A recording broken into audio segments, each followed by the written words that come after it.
Tak ja som sa prihlásil na to, lebo ja som si uvedomil, že ja som vôbec nemal v sebe nič o tom, ako sa nejakým spôsobom dostať na trh, ako vôbec niečo začať, podnikateľský mindset alebo niečo podobné. Vždy som bol s niekým zakrytý, pracoval som vo firme a hoci tam som chodil na obchodné stretnutia, predávali sme všetko v pohode a v princípe som bol vo vedení tej firmy, kde sme to riešili, ale ísť takou vlastnou kožou na trh, to som vlastne nemal zažité a vôbec som netušil, ako to do toho pristúpiť. Niečo som si študoval a takže prišiel som sem ako taký, nazvime to panic v tomto smere. A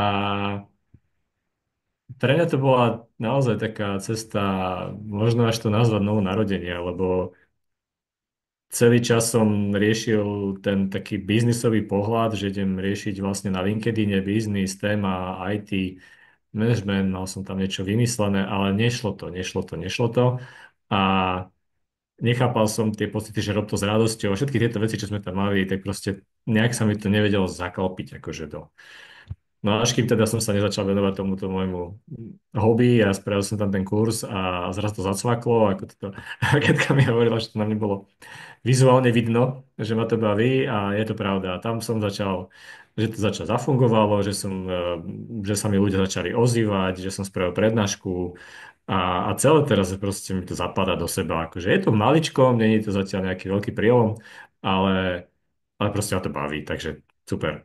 Keď už nič iné, tak kvôli tomu to som úplne vďačný za tento kurz.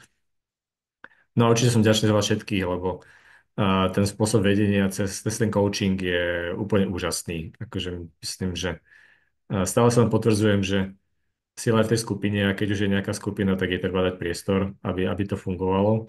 Presne to si to aplikujem v tom môjom kurze. Zistil som, že to je úplne ten aspekt, ktorý mňa baví, že neprísť veľa vecami a nehať tým ľuďom, nech si to vlastne vymyslia sami. A len tam je to taký moderátor. A aj pre tých ľudí to má veľa silu, lebo to vychádza z nich, takže vlastne je to ten coaching v praxi, by sa dalo povedať. Takže toto za mňa. No, skvelé.